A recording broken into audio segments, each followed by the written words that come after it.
Olá, meus queridos alunos do pré-vestibular. Eu vou fazer aqui uma videoaula para gente, para poder fazer a correção daquela folha de exercício que eu mandei para vocês, tá? Discutindo questões de concurso de vestibular, focando no pensamento, na obra de Aristóteles, tá bom? Então, são 5 questões que a gente vai discutir. Aristóteles, filósofo grego, original de Estagira. Só para a gente poder se localizar, né? Estagira é no norte da Grécia. Seria como alguém que vivesse... Ele é grego, Aristóteles é grego, mas como se vivesse numa Grécia mais assim, provinciana, mais para o interior.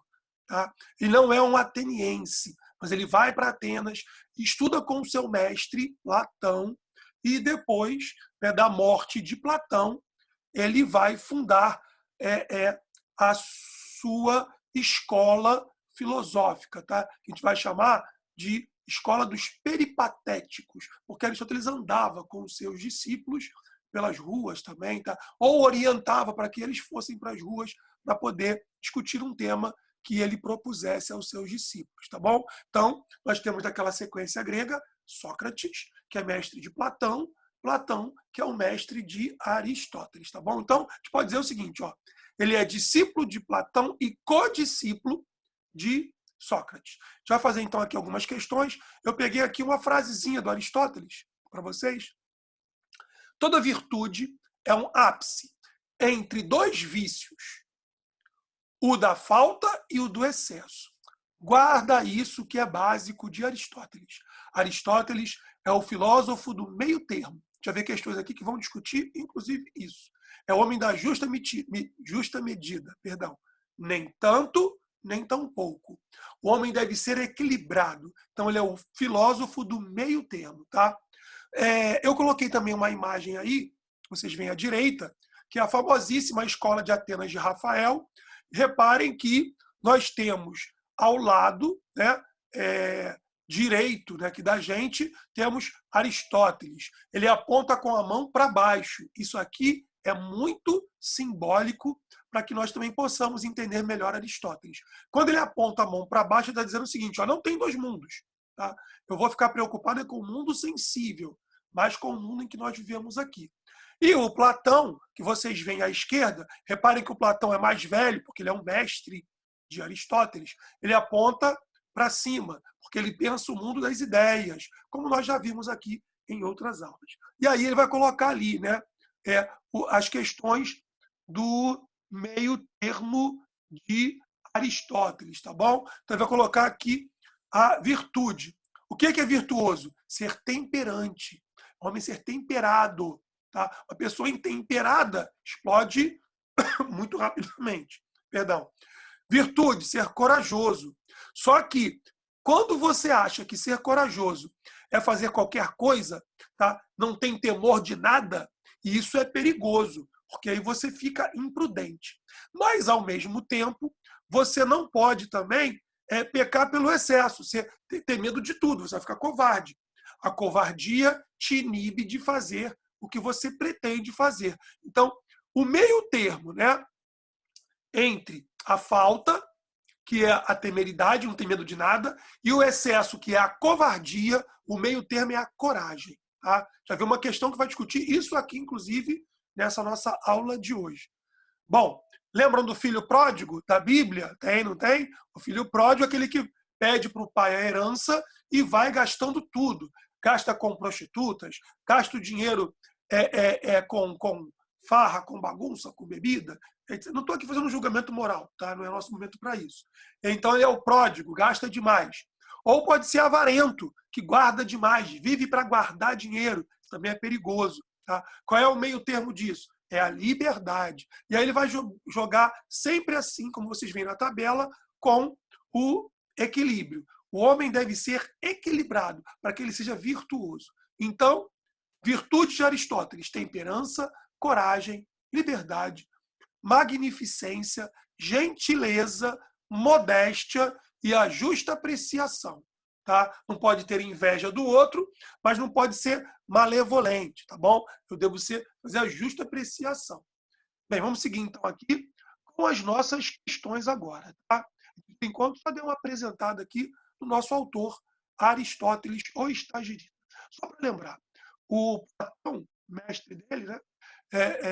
Isso pegou com Aristóteles, ele era chamado de o leitor, porque ele lia tudo. O que vinha para as mãos de Aristóteles, ele lia. Ele era o cara que devorava, tá, os textos. Não existia o livro, como eu vou mostrar aqui para vocês, tá? Mas ele era o leitor. Isso aqui é um bom livro introdutório para vocês, tá? É do Jonathan Barnes, é uma obra legal que discute Aristóteles, tá bom? São mestres do pensar. Aí tem vários autores. Tem Platão, aqui tem, inclusive, de homens da ciência, tá? Vários autores de várias áreas do conhecimento. Tá? E esse aqui é o textinho do Aristóteles, bem básico, se vocês quiserem fazer a leitura, que você faz em um dia, você dá conta desse livro, né? Em tempos de quarentena, fica a sugestão. Então você pode ler o Jonathan Barnes dizendo aqui, discutindo Aristóteles. Num dado momento, ele fala assim sobre Aristóteles. Alguns homens da história da humanidade chegaram a inventar uma ciência. Só existe um homem que viveu no planeta Terra que inventou duas ciências. Esse homem foi Aristóteles. Ele inventou a lógica. A lógica é a invenção do Aristóteles. Já existia a lógica, mas quem organizou, sistematizou, tá? Organizou, pensou a lógica foi Aristóteles. Então atribuímos a lógica a Aristóteles. Tá? Que tem a ver com um bom uso do princípio de racionalidade. Tá? E é ele também o pai da biologia. O primeiro biólogo é Aristóteles. Tá? Ele vai organizar. A gente já viu na escola, né? Ensino médio. Carl von Linneu é o primeiro homem a fazer a taxonomia, classificar os animais, as plantas, mais ou menos. Antes disso, Aristóteles já classificava também os seres vivos e também os seres não vivos. Ele vai dizer, Aristóteles, a pedra é um ser, mas a pedra é um ser não vivo. Então, ele é o primeiro a montar uma classificação dos seres. Tá? Vamos lá, então, para a primeira questão da gente, é a questão do Enem de 2009. Aristóteles é campeoníssimo do Enem, vocês sabem disso, né? Vamos para o texto, então, um pouquinho. Segundo Aristóteles, na cidade com o melhor conjunto de normas e naquela dotada de homens absolutamente justos, os cidadãos não devem viver uma vida de trabalho trivial e de negócios. Esses tipos de vida são desprezíveis e incompatíveis com as qualidades morais. Ou seja, cuidado que o Aristóteles é um homem de sua época. Ele viveu no século IV a.C. Então, ele, como um bom grego, ele desvaloriza o trabalho braçal. Ele valoriza o trabalho intelectual, tá bom? O pensamento. Ele é um homem do seu tempo, tá? Ele não vai... não sei se vocês sabem, Aristóteles era misógino, ele tinha aversão às mulheres. Ele entendia a mulher como um ser inferior. Tá? Como o pai da biologia, que a gente comentou aqui, ele vai dizer o seguinte, quando homem e mulher, né, se encontram numa relação, numa cópula, né, não é nenhum palavrão, numa relação sexual, quando o homem ele tem a sua relação com uma mulher e ele coloca na mulher o seu sêmen, que é a semente, o menino, o bebê já vai pronto. É a visão de Aristóteles da época, tá bom? É claro que isso não cabe hoje para a gente, mas na época de Aristóteles, sim. Ele vai dizer, depois que a mulher foi, né, fecundada, a mulher é a terra, olha que pensamento dela, não machista, mas pior, para a época, na época, né, melhor, na época, é misógino. A mulher é fecundada, é a terra, onde o homem coloca o seu sêmen, daí semente, e depois de 9 meses o homem vem tirar a sua semente. Tá? Isso é Aristóteles.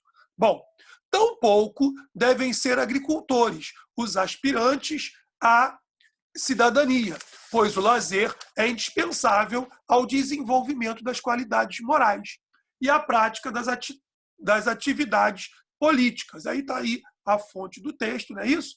Então, a questão do Aristóteles é o quê? É uma desqualificação do trabalho propriamente braçal e ele valoriza o trabalho intelectual.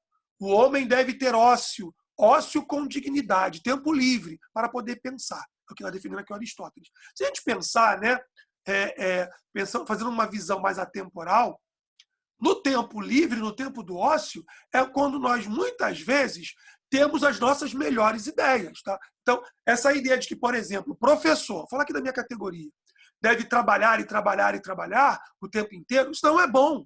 Professor tem que ter tempo de ócio para estudar, para ter formação continuada.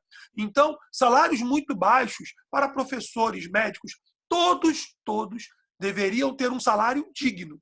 Mas se você sobrecarrega o médico, o professor, o enfermeiro, tá bom? Se sobrecarrega, por exemplo, digamos, por que não, um engenheiro, e esse indivíduo não tem tempo de estudar, não vai se aprimorar naquilo que ele pode fazer de melhor. Vamos lá. O trecho, retirado da obra A Política, de Aristóteles, permite compreender que a cidadania, o quê? Tá bom? Então, vamos discutir aqui a política de Aristóteles. Primeira opção, né? Primeira questão da gente. Ó, letra A. Deixa eu fazer aqui uma pequena correção. Letra A. Possui uma dimensão histórica que deve ser criticada, pois é condenável que os políticos de qualquer época fiquem entregues à ociosidade, enquanto o resto dos cidadãos tem de trabalhar. Calma.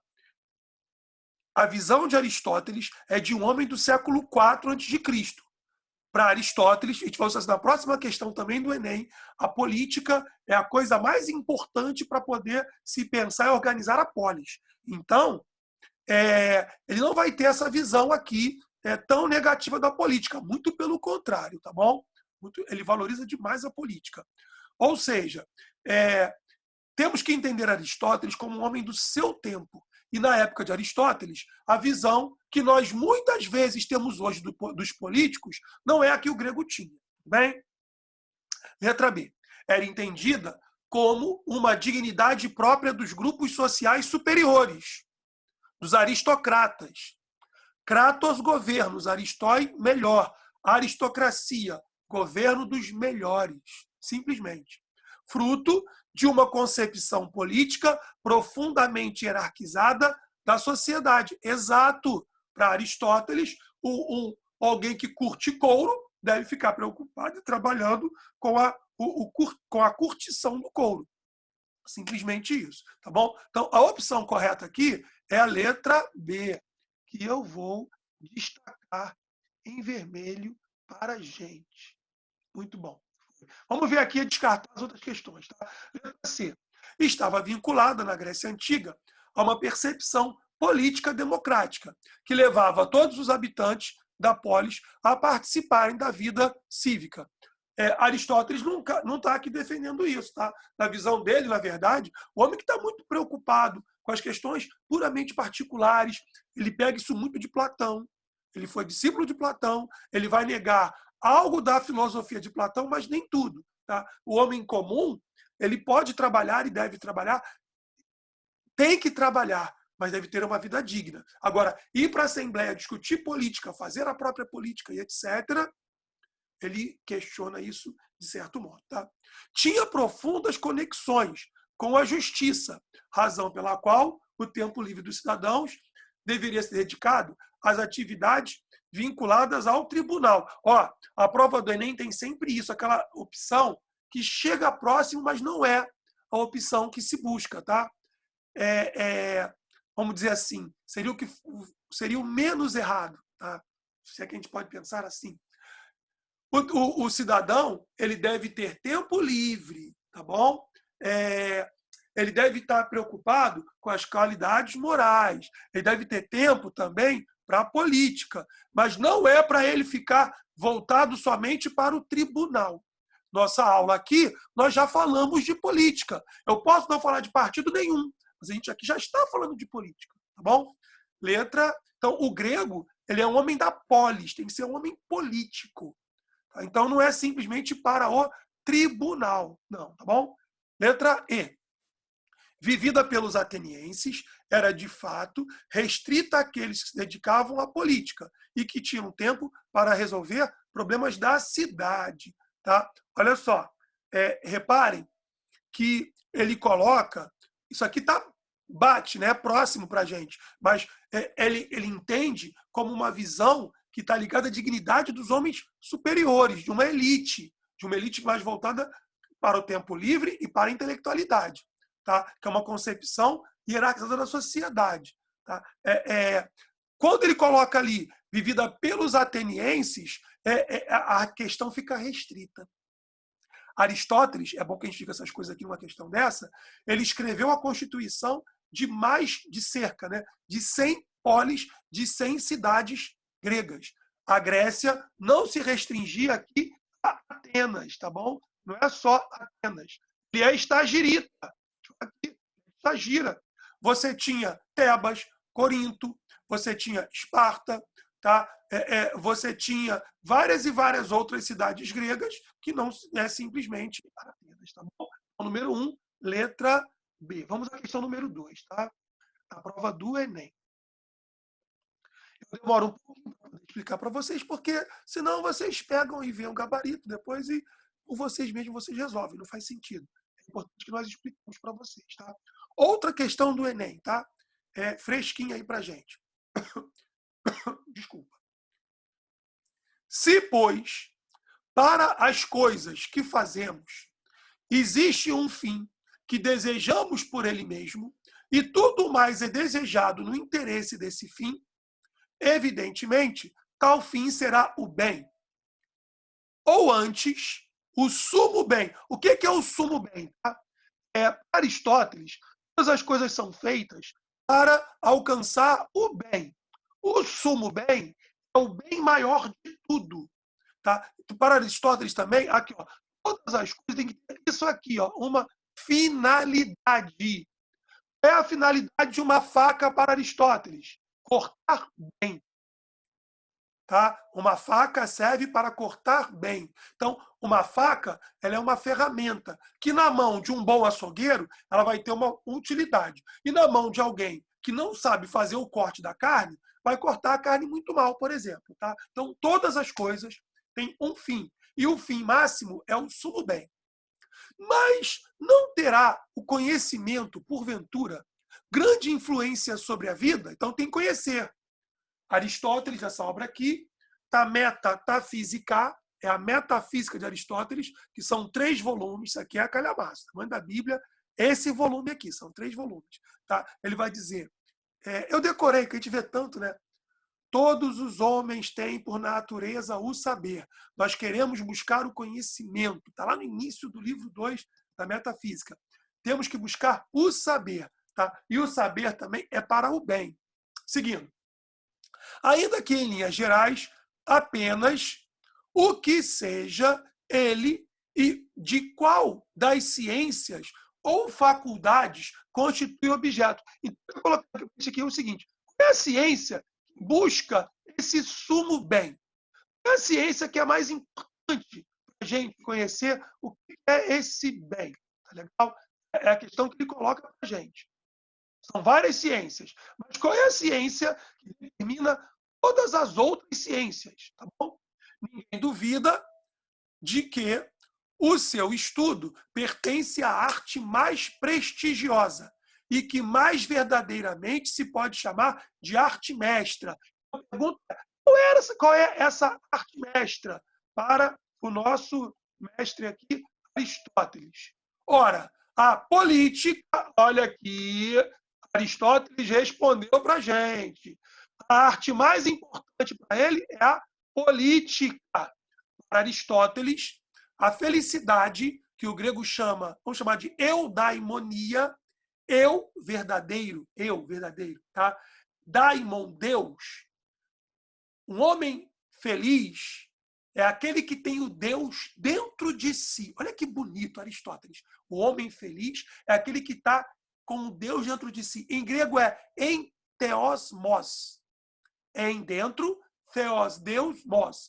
É a pessoa com Deus dentro de si. Você está realizado com Deus dentro de você. E o que pode fazer isso para a gente, Aristóteles? A resposta é a política, meus amigos. A gente vive num país, né, que a gente tem tanta questão, tanto reboliço político.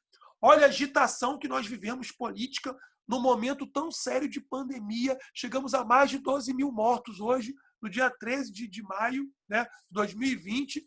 e a política é empolvorosa. Isso faz com que nós, às vezes, tenhamos horror à política. Eu não tenho, eu quero me inteirar da política. E o país está um caos agora, né? Politicamente está um caos também. O que vai dizer Aristóteles? Ele é grego. É a política, a boa política. A política que cuida de todos os cidadãos, não do grupo A, não do grupo B. Pode pensar atualmente isso aí, tá? É para cuidar de todos os cidadãos. Se eu fizer bem essa política, a gente vai chegar à eudaimonia, tá bom? Vamos seguir aqui. Mostra que na natureza, dessa natureza, pois é ela que determina quais as ciências que devem ser estudadas no Estado, quais são as que cada cidadão deve aprender. No Brasil, ano passado, a gente está vendo isso agora, no Brasil, ano passado, se houve uma discussão muito forte em tirar da escola. Né? A proposta era tirar da escola filosofia e sociologia. Olha como é que é a nossa política. Tá? Imagina o Aristóteles vivo entre nós, pensando na nossa política, que nós fazemos com a política hoje. Bom, aí vamos seguir aqui. Ela é maior do que a estratégia, olha lá. Ela é maior do que a economia, ela é maior do que a retórica, ela é a arte das artes, ela é a ciência das ciências, é a política, tá? Para Aristóteles. Aí vamos seguir. Ora, como a política utiliza as demais ciências e, por outro lado, legisla sobre o que devemos e o que não devemos fazer, a finalidade, lembram lá do fim, lá em cima da questão, dessa ciência deve abranger a das outras, de modo que essa finalidade será o bem humano. Então, Aristóteles, no livro chamado Ética a Nicômaco, aqui, Ética a Nicômaco, uma boa obra. Isso aqui era do meu irmão. Foi a casa do meu irmão. Ele começou a fazer um curso de história, largou o curso. Falei, então me dá que eu vou ler isso aqui. Você não vai ler? Me empresta que eu vou ler. Mas depois eu devolvo ele se ele quiser de volta. Tá bom? Nicômaco, para quem não sabe, era o filho de Aristóteles. Ele faz um livro para discutir a ética, né, na visão do homem grego que ele para o filho dele orientar-se em relação à ética. Tá? Isso é Aristóteles. Vamos lá. Para Aristóteles, a relação entre o sumo bem e a organização da polis, o sumo bem, a coisa que é a mais importante, e a organização da polis, pressupõe o quê? Agora ficou fácil para a gente, né? O bem dos indivíduos. Gente, Platão, Sócrates e Aristóteles, corre disso. Eles não estão preocupados com o indivíduo somente no particular. A preocupação é antes com a polis, é com o todo, tá bom? Lembrem que a gente viu aqui que o Platão diz que o egoísta é o idiota, tá bom? Ele é discípulo de Platão. Não copia tudo do mestre, claro que não. Senão ele não seria Aristóteles. Então, quando tiver esse discurso do indivíduo, do particular, não é o foco deles, tá? Letra B. O sumo bem é dado pela fé. O texto falou de fé? Não falou, né? Eu sou religioso, cristão, católico, mas o texto não falou de fé. Então, foge disso aí. Letra C. A política é a ciência que precede, que vem antes de todas as demais na organização da cidade. Exato. Nós seremos salvos, nós seremos felizes, segundo Aristóteles, pela política. Fiquem à vontade e usem isso, tá bom? Na prova do Enem. Dá resultado lá. Tá? Estou tentando botar aqui em vermelho. Vamos aqui então, tentar desconstruir as outras duas opções. Tá? Vamos lá, tentar botar em vermelho para a gente. Foi. Bem, a letra D. A educação visa formar a consciência de cada pessoa para agir corretamente. Não, tá legal? Tem preocupação primeiro com o todo. E ele também aqui não falou da educação simplesmente, não. Letra E. A democracia protege as atividades políticas necessárias para o bem comum. Gente, ele falou em democracia lá em cima? Não. Tá? Ele diz que a democracia pode funcionar ou não, se ela for equilibrada.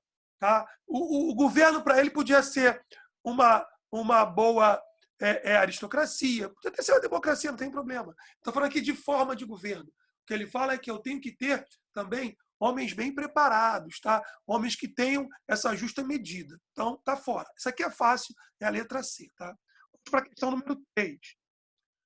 Universidade Estadual de Londrina. Eu gosto muito de fazer. Essa universidade tem muita questão que vocês poderiam fazer Universidade Estadual de Londrina. Muita coisa de filosofia, podem buscar.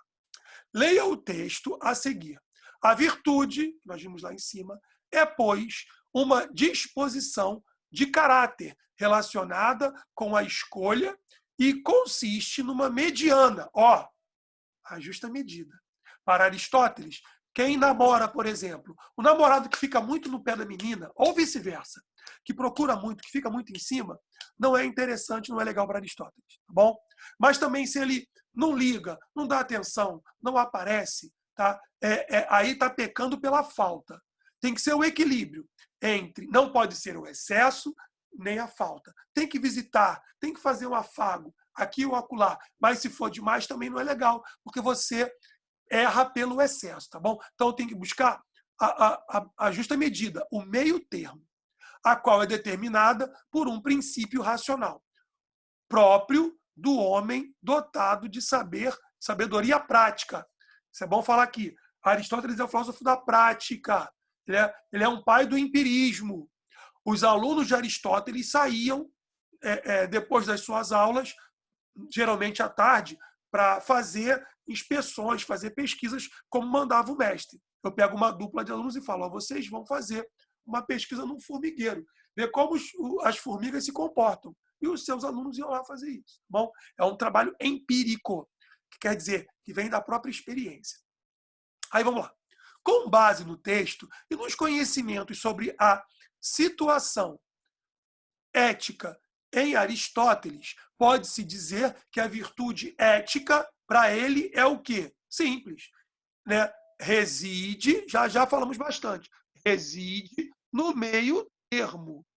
Aristóteles é o filósofo, repetindo, no meio termo. Então tem que ser aí no meio termo, tá bom? Eleição de um dos extremos, da letra A. De jeito nenhum. Não pode ser extremado. Não pode ter muito ódio, mas também não pode também ser muito complacente, o excesso. Implica na escolha do que é conveniente no excesso e do que é prazeroso na falta. Não, senhor. Tem que ser conveniente que é bom no excesso. Não pode ser. Tá? Eu tenho que fazer o equilíbrio, nem tanto, nem tão pouco. Pauta-se na escolha do que é mais satisfatório, em razão de preferências pragmáticas. Isso está longe de ser Aristóteles. Eu vou fazer o que é mais conveniente. Isso não é nunca. Imagina a justiça ser fazer aquilo que mais me convém. Não é nem justiça. Baseia-se no que é mais prazeroso, em sintonia com o fato de que a natureza é que nos torna mais perfeitos. Aristóteles está preocupado em estudar a natureza, e ele busca uma lógica entre a natureza e os homens. Agora, ele também vai dizer o seguinte, os deuses existem para Aristóteles? Existem, mas os deuses não se metem em nossas vidas. Quem vai resolver, quem vai fazer vocês serem aprovados no vestibular é o esforço de vocês, é o empenho de vocês, tá bom? Aí eu vou colocar também o que eu penso. São as oportunidades que vocês tiveram para poder potencializar, isso ele fala, para poder fazer com que a sua potência seja maior, para chegar a um fim, mas não é simplesmente se deixar pela natureza. Os deuses existem para Aristóteles, só que os deuses não se metem em nossas vidas. Alternativa correta, letra B. Passemos à questão 4. Leia atentamente o trecho de Aristóteles, citado abaixo, e assinale a alternativa que o interpreta corretamente. Aí vamos então para o texto, novamente aqui, da Ética a Nicômaco do Aristóteles, né? Nosso pensador de hoje. Bom, como já vimos, há duas espécies de excelência, a intelectual e a moral. Então, olha só, é importante que busquemos a excelência intelectual e moral. E se você conseguiu uma boa excelência, de fato, intelectual, para Aristóteles, você também vai ter uma excelência moral, tá bom? Em grande parte, a excelência intelectual deve tanto o seu nascimento quanto o seu crescimento à instrução. Por isto, ela requer experiência e tempo. Eu tenho que ter tempo para poder formar um pensador. Quanto à excelência moral, ela é o produto do hábito. Então, para responder bem a questão, é importante que nós pensemos assim. Para Aristóteles, a gente não nasce moral, a gente se torna moral. A gente vai praticando, a gente vai exercitando. A gente imagine uma pessoa que todo dia faz uma boa ação, um bom gesto, né? E você vai repetindo isso sistematicamente. Hoje você ajuda um idoso a atravessar a rua. Amanhã você faz um trabalho de caridade para uma pessoa, uma família que passa fome, necessidade. Mas se você faz isso todos os dias, vai chegar uma hora que esse valor vai estar introjetado, ele está em você. Ele agora faz parte de você. Para Aristóteles, a gente não nasceu moral, a gente não nasce bom, a gente vai se tornando bom pelo hábito, pela experiência. Olha que bonito, né, Aristóteles? Bom, então, como é que a gente vai fazer isso, né? Pelo hábito. Vamos aqui, então. As excelências intelectual e moral anulam-se respectivamente. Gente, é só olhar o texto, né? Elas se juntam. Uma tem o seu nascimento, tem a ver com a instrução, com a formação, com a repetição do exercício. Tá? Então, não pode ser isso. Tá? Letra B. A excelência moral é superior à intelectual, porque é resultado do nascimento. Não pode ser pelo nascimento, tá legal? Eu tenho que exercitar. A gente não nasce moral, a gente se torna moral para o nosso pensador Aristóteles. Letra C. A excelência intelectual é positiva e a moral é negativa. Misericórdia, isso é absurdo. Não vamos perder muito tempo com isso aqui, tá? Letra D. As excelências moral e intelectual possuem, respectivamente, origem no hábito e na instrução. Eu tenho que te educar, eu tenho que exercitar, eu tenho que praticar, tá bom? Letra B é a nossa opção correta. Vamos colocá-la em vermelho, tá bom? Passamos, então, agora a última questão da PUC do Paraná. Tem PUC pelo Brasil todo, tá? Eu fiz filosofia na PUC do Rio de Janeiro. Espero que eu tenha sido bem informado. Bem, para Aristóteles, a ética, a Nicômaco, de novo, já mostrei para vocês, a felicidade é uma atitude virtuosa da alma. Ele vai escrever um livro chamado Tratado da Alma. Está aqui, ó, De Anima, Tratado da Alma. Tem até o texto aqui em grego para a gente. Olha que maravilha. É uma virtude virtuosa da alma, de certa espécie. Assinale a alternativa que não condiz com a referida definição aristotélica de felicidade. O que não é felicidade para Aristóteles? Vejam bem, a prova do Enem não pede para vocês marcarem o que é errado. Mas eu quis colocar essa questão para vocês porque nós temos aí 4 opções que mostram como é o caminho para se alcançar a eudaimonia, que a gente viu lá na primeira questão, para alcançar a felicidade. Tá bom? Então, achei que essa discussão era interessante. Só que aqui é para marcar o que está errado, não o que está certo. Tá? Letra A. Felicidade só é possível mediante uma capacidade racional própria do homem. Sim, nós somos seres racionais. Tá? Aristóteles faz isso e muito. Ele compara o homem com outros animais. Platão não faz isso. Aristóteles, sim, compara o homem e outros animais. Então, é importante essa capacidade racional que ele faz, essa comparação do homem com os animais. Ter felicidade é obter coisas nobres e boas da vida, que só são alcançadas pelos que agem retamente. Ó, se você tem uma boa formação intelectual, se tem, você também vai ter uma boa formação moral, tá certo? Felicidade é uma fantasia que o homem cria para si. Gente, nós já vimos em questões anteriores, aqui está errado. Vamos marcar, aqui no caso, marcar o que está errado. Tá? Aristóteles, a felicidade não é uma fantasia. Nós podemos conquistar, alcançar a eudaimonia. Como podemos? Pela política. Nós já vimos nas primeiras questões. Nenhum outro animal atinge a felicidade, a não ser o homem, pois os demais não possuem, não podem participar de tal atividade. Exato, tá bom? O cachorro, ele não pode ser feliz, a visão de Aristóteles. Tá? Ele compara o homem com outros animais. O cachorro é um animal inteligente? Para Aristóteles, sim. O cachorro é inteligente, porque o cachorro tem memória. Ele não pode projetar e ter uma noção de felicidade. Isso só nós podemos ir pelo caminho da política. Letra é a finalidade das ações humanas, o bem do homem é a felicidade.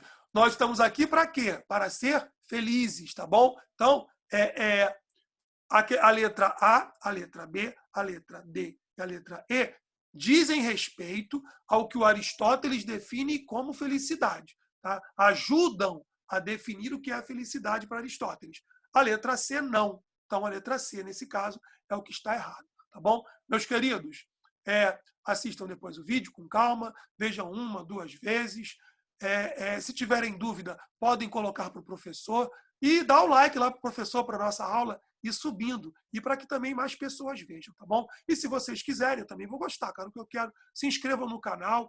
O meu canal tem muito material para vocês poderem assistir outras aulas de filosofia e de história. A minha primeira formação foi história na UFRJ, tá? Então, entrem lá no canal e se divirtam um pouquinho, tá? Grande abraço e uma boa semana para vocês. Que Deus abençoe cada um de vocês, tá? Beijo no coração.